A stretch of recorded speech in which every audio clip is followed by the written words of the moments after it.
Welcome to the 2019 Tour de France. In this video we are having a look at what makes a Tour de France race bike a race bike, the anatomy of a race bike and what sets it apart from the bike you might be riding at home or the bike you can buy in a shop.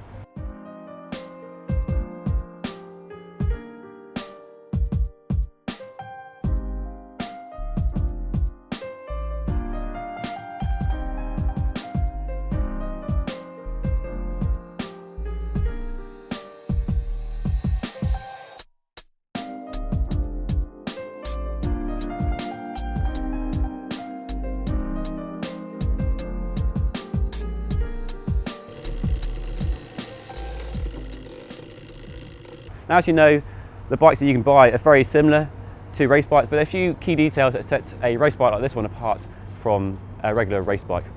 At random, we picked the Lapierre Zelios SL exclusive belonging to Thibaut Pinot, the French hope for this year's Tour de France, and a very splendid looking bike it is. But we're not going to focus on that, we'll focus on the details. Let's start at the front of the bike, and we see a common trend on race bikes is a stem that is very long and very slammed. This one actually bucks the trend, got a few spaces underneath it, and it's not the longest at 120mm. We've seen a few other bikes, and we'll play some B-roll over us now of really long 130, 140 stems, slammed, negative rise. Because one theme you see with race bikes and pros who spend every working day, 30,000 kilometers a year on a race bike, is they like it long and they like it low. So you get the front end long and low and the saddle pushed back. And as you see, there's another trend we see, is saddles push right back on the rails, even with a layback post, to get the reach that he wants. We always say at road.cc that getting a bike fit is really important to make sure you're going to have the best comfort and release your maximum performance. So copying a pro isn't recommended, although it's something we've all been guilty of in the past. One trend we've seen this year, and we've seen it in previous Tour de France, is quite tall guys on very small frames, like this is a size medium. But riding a smaller frame size than they probably should be means they put a longer stem on, they get the shorter head tube well for the lower stack, longer stem for the reach, and then they just slam the saddle back on the rails. So it's not something we recommend at home. Get the right size frame, fit the stem and the saddle where you need it, rather than copying the pros who do quite commonly downsize the frame. So that's the fit of the bike, the stem and the saddle and the frame size. Sticking out the front of the bike, all the bikes are on carbon wheels. That's pretty standard these days, it has been for many years. The rim depth varies depending on the rider, their aspirations and the details of that day stage. So these are fairly regular all-round depth rim that they use for the flatter stages. As they head into the mountains, they might go for a shallow rim to save a bit of weight as well, because when you're going uphill, aerodynamics isn't the biggest factor, gravity is the biggest force that you face. But for all-round riding, they go for a deep section wheel like these Shimano's. And on the rims are Continental tubular tyres. Now, tubular tyres are glued to the rim, so you can't remove them easily. And pros still use tubular tyres, despite the advances with clinchers and tubular tyres, for the main reason that if they have a puncture, the tyre can stay on the rim and then keep riding long enough for the support car to come up with a spare wheel or spare bike. And that's the main reason they ride tubs.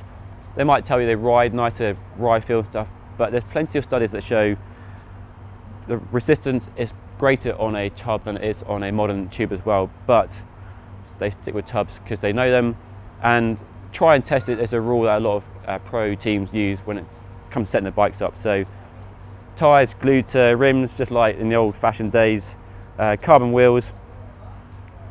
Talking of carbon, this bike has carbon handlebars, which is quite rare. A lot of pro bikes have an aluminium handlebar because it's more durable. If they crash, it's not going to break. Though the bike does buck the trend with a carbon handlebar, aluminium stem. Another key detail you see on all pro bikes is a power meter. This has got a Shimano dual race power meter, dual-sided power meter. You can just see it nestled in the spider there. Power meters have been probably the biggest revolution in pro cycling in the last 10-20 years, to providing riders to really accurately measure the power and train more efficiently and race better. There's a lot of debate about whether power meters should be banned in the pro peloton, but that's the single biggest thing that separates a race bike from a regular bike on the shop floor. The other thing with the crankset as well is it's a traditional 5339, so you see that on all race bikes, really compact, you see in the very toughest mountain stages, so big gears for high speed racing. The last thing that still just about separates a race bike from a lot of bikes being sold these days are the choice of brakes.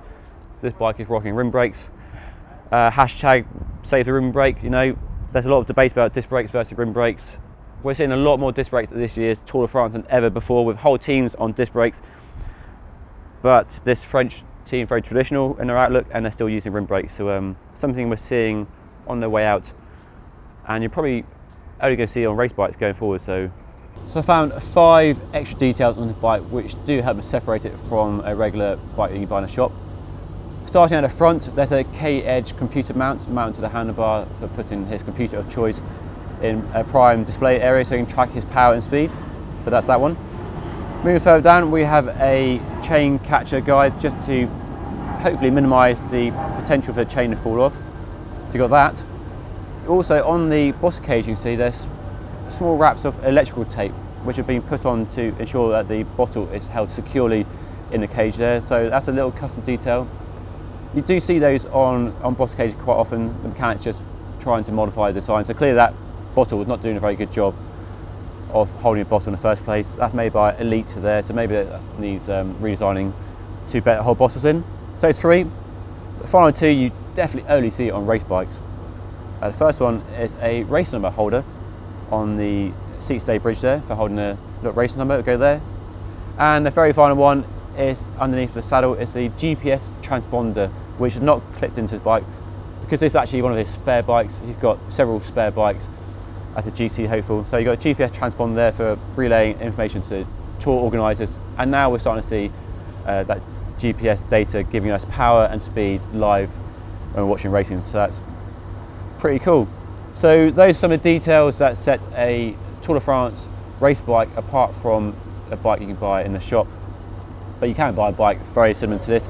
The differences between a bike you can buy if you have deep pockets and a race bike are very small these days, but you do see a few details like the tape on the cages and so on, and the race number holder. So there are a few small differences. I think if we did this video 20 years ago, the differences would be much more significant, but the advances made in bike design got to a point where you can basically buy the same bike the pros are racing. And I think that's a pretty cool thing, really. You can buy a bike that almost exactly replicates what a pro is riding in the world's toughest bike race, which starts tomorrow. But that's all for now. Thank you for watching. I hope you enjoyed the video. If you did, hit that like button and don't forget to subscribe as well if you haven't. It means a lot to us, so hit that subscribe button. We've got loads more videos from the Tour de France probably floating around my head right now as well, so go and check out some of our other bike checks behind the scenes from the Tour de France. But that's all for now. Thank you for watching. See you next time.